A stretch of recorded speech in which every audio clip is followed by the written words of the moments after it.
Hinterher würde mich jemand im Warteraum abholen und das war's. There's going to be someone waiting for you in the waiting room and that's it. Auch Bruce Heinz, ein ehemals hochrangiges Mitglied der Sea Org, bestätigt Markus Uwes Eheprobleme in dieser Zeit. Er habe in Uwes Akte gelesen, dass sich seine Frau Susan von ihm abwenden wollte. Und Uwe sei daran fast verzweifelt.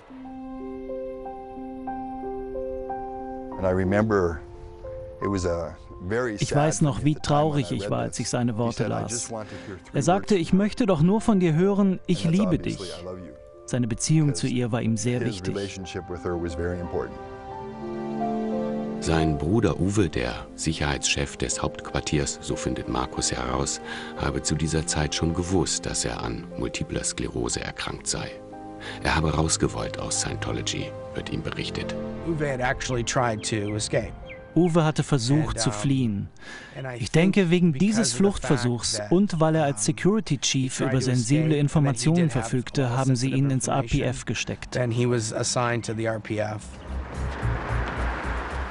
wie Uwe aus der Scientology Sea Org fliehen will, riskiert, verfolgt und zurückgeholt zu werden und landet oft in einer Art Besserungsanstalt, dem sogenannten RPF.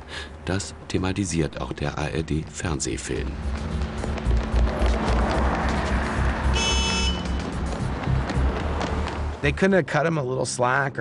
Gab es denn gar keine Vergünstigung für ihn? Er wird ins RPF abserviert wie alle anderen auch. Ich meine, konnte denn seine eigene Frau, die für den Chef von ganz Scientology arbeitet, nicht ein paar Strippen für ihn ziehen? Sie kam auf mich zu und bat mich darum, dass ich die Scheidungspapiere für sie einreiche. Uwe war zu dem Zeitpunkt nicht mehr auf der Basis. Sie gab keinen Grund an, war aber sehr aufgewühlt. Sie weinte und mir war klar, dass sie gegen ihren Willen handelte.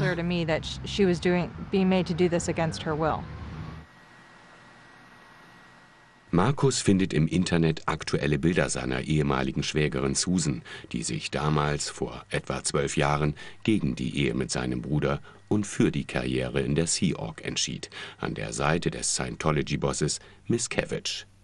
Wenn sich Miscavige heute mit seinem Scientologenfreund Tom Cruise in der Öffentlichkeit zeigt, ist Susan, seine persönliche Assistentin, meist ganz in der Nähe.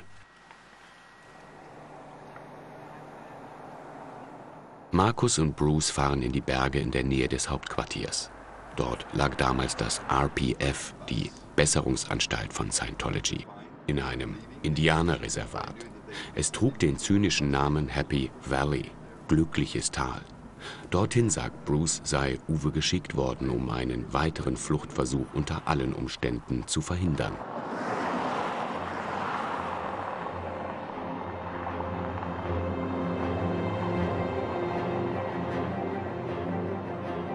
Der Posten am Eingang des Reservats lehnt Dreharbeiten ab. Die Indianer möchten nicht mit Scientology in Zusammenhang gebracht werden. Die einzigen Aufnahmen, die von Happy Valley existieren, wurden 1997 von einem Helikopter aus gemacht. Das war kurz bevor Uwe ins Camp verfrachtet wurde.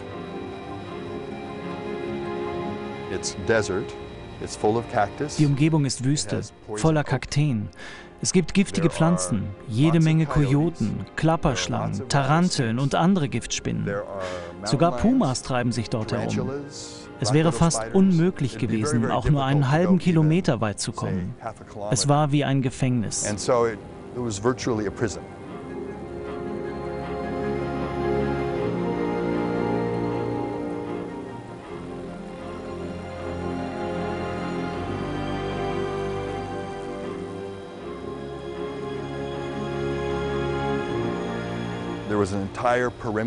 Um das ganze Areal gab es Bewegungsmelder.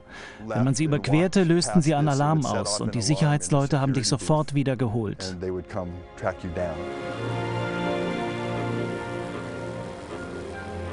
Ich versuchte mehrmals abzuhauen. Immer holte mich ein Sicherheitsmann ein, packte mich und brachte mich zurück.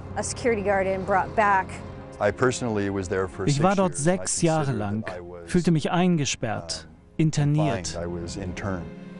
Durch schwere Arbeit sollen abtrünnige Sea Org-Mitglieder gefügig gemacht werden, sagt Bruce Hines. Ehemalige Insassen würden das Camp deshalb als Straflager oder sogar als Gulag bezeichnen. Im Jahr 2001 sei Happy Valley aufgelöst worden. Da drin waren wir. Uwe hatte auch dort gelebt, von 1999 bis 2001. Da wohnten bis zu 120 Leute drin. Das war unglaublich. Ich sah Uwe jeden Tag. Damals erkannte ich erstmals, dass er an multipler Sklerose leidet. Sein Gang war unsicher. Als Behandlung für seine Erkrankung bekam er vitaminreiche Nahrung, Gemüse und Säfte. Er nahm keine Medikamente oder sonstige Präparate. Und dann wurde es immer schlimmer über die 3 Jahre.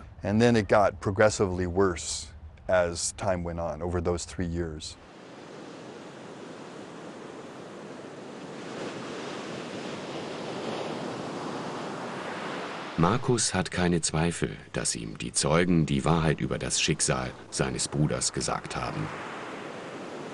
Mich hat erschüttert, was der Bruce berichtet hat von Happy Valley. Es war sehr, sehr traurig zu hören, dass der Uwe mit so vielen Menschen in einem Raum leben musste dort, dass er auch teilweise schwere Arbeit machen musste mit seiner schweren Krankheit. Und letztendlich, denke ich, hat das dazu geführt, dass mein Bruder so früh sterben musste. Und das ist einfach, das tut unglaublich weh. Did you leave like a number or anything? That Yes, I did. Here in fact is the email that I sent yesterday. Wir versuchen unterdessen mit dem Pressesprecher von Scientology in Los Angeles Kontakt aufzunehmen, um die Aussagen der Zeugen zu überprüfen und ein Interview aufzuzeichnen. Wir haben jedoch keinen Erfolg, werden stattdessen des Grundstücks verwiesen. Auch ein weiterer Versuch schlägt fehl.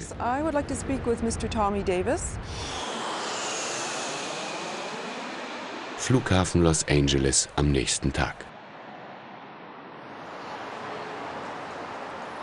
Laura Diekman ist aus New Mexico angereist, um sich mit Markus zu treffen.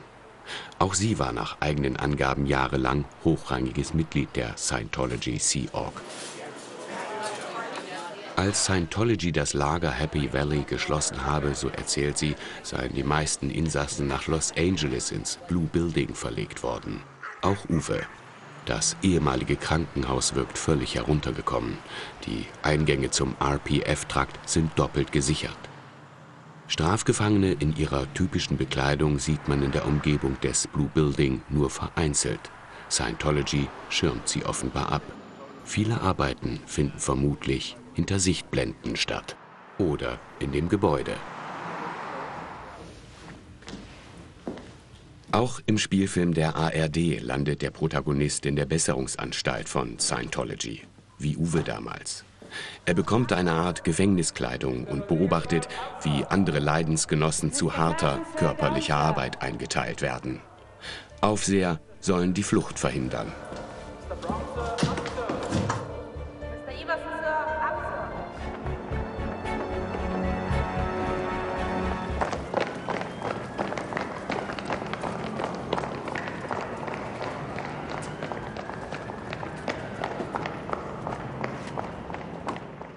Die Schlafräume des RPF waren dort, in der 2. Etage, das Zimmer von Uwe. Da oben, auf der linken Seite?